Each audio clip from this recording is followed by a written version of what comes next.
Evernorth just tore up the price on its own XRP deal. $2.36 was the number when they signed it. In the last 24 hours, it failed to use XRP's value at closing instead. That page decides how much XRP ends up behind every single share. It's public. Let's go have a look. Asheen Burla founded Evernorth and runs it. Those are his words on a federal form. This is your XRP news desk. Before you decide what any of this is worth, I'll show you the exact sentence at the front of this page where Evernorth describes its own worst case and what a page like this does to the coins in your own wallet, which is less than what you think and more interesting. Then they publish the clause that can cost them, which is why I trust the rest of it.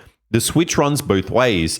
If XRP is worth more on closing day, more shares get printed, and each one holds less. More than 95% of the committed capital has already agreed to that. Now, look at what the back half of this first bullet does. Fewer shares get printed. Here is why. The investors are paying $10 a share, fixed. The XRP going in is counted at whatever XRP is worth on the day it closes. So when XRP is cheap, the same coins buy fewer shares. Same treasury, fewer slices, and every slice holds more coins. It is a division written where lying is expensive. Like, comment, subscribe, and hit the bell because I'm opening the filing instead of the thread, and tap the hype button while you're there. Nothing on that page says why a company hands its own investors a better deal for free. For that, look at what XRP did to them when they waited. Active addresses is a plain thing wearing a technical coat. Wallets that actually did something that month. So a third more people that use the XRP ledger, and the price hit its lowest point in about 20 months. Same asset, same month, opposite directions. That gap is why a treasury company went back to its lawyers. When Evernorth signed in October,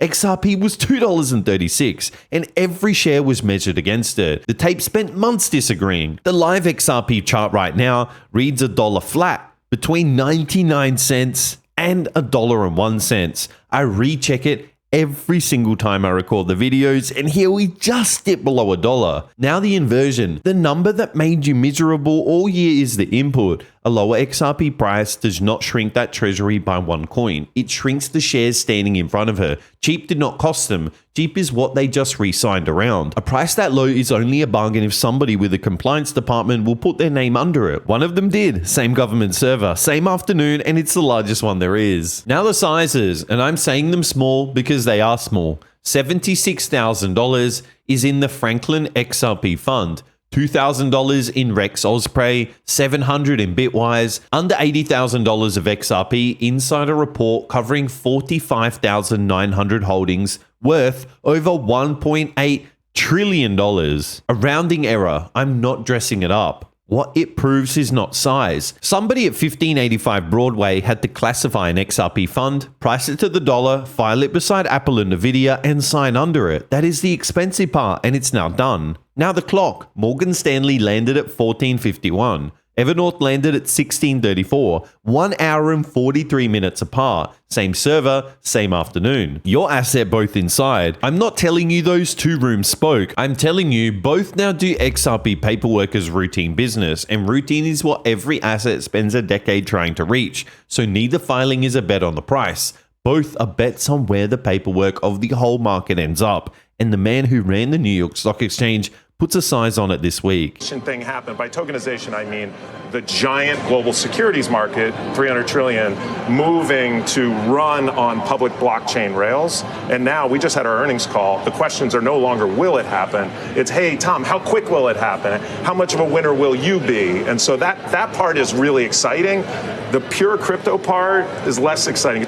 It may turn out that it wasn't frog coins and digital cartoon drawings of animals that were the future of crypto, but it was actually this massive thing called global finance and the global financial markets, which may ultimately be much, much better, but we're having to go through this pretty tough dip. Tokenization is a long word for a simple swap. The share certificate stops living in a bank's private database and starts living on a public ledger. The job the XRP ledger has done since 2012. His 300 trillion is the size of the world security market, not a prediction. He's not selling you a rocket. In the same interview, he calls this a rough patch and that the pure crypto part is less exciting. He's right about the tape. You have been living through this rough patch since spring, which is exactly the trade Evernorth is making. out of the part he calls less exciting, into the part he calls the destination, at the price that lets it carry more XRP. He gave you a destination and no date.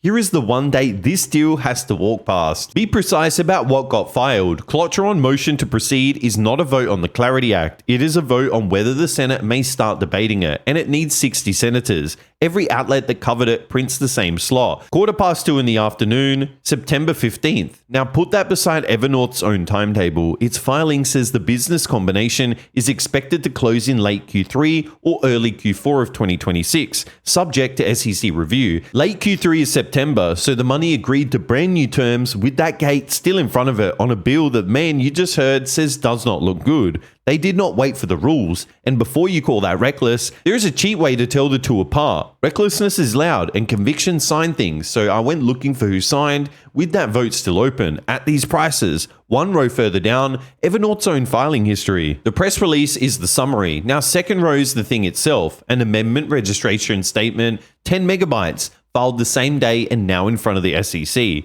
None of this is done. The SEC has to clear that document first. Here is who agreed. In the filing's own words, every advance funder and the investors representing more than 95% of committed capital. That is not everybody, and I won't round it up because the filing did not. They subscribed at $10 a share. Then the detail I would look at first. The nasdaq Shell's sponsor agreed to adjust its own founder shares on the same basis. Founder shares are a cheap insider stock, and the people running the deal took the same haircut as everybody else. That is hard to fake. Now the names: Arrington Capital, SBI Group, Ripple, Pantera, Kraken, GSR. Ripple is on that list as an investor. Ripple did not file this and does not run it. Ripple Labs is one of the parties named on October 19th agreement. A different job with different obligations. Everything so far is a company saying it's fine. The last thing on that document is Evernorth telling me what could go wrong, written months before it did. They wrote that down before it happened. Item 12 on the same page as the good news. The price of XRP may fall between the date we sign and the day we close. And then it did. The $2.36 the day they signed, about $1 behind me right now. More than double than against tonight. A company on its way out holds you to the old math. Evernorth moved the damage into the share count instead, so the treasury stays whole. So what just changed for you? It's not a price. Until this filing, the number on your phone was just a quote. From today, it's also a term in this registration statement at the SEC.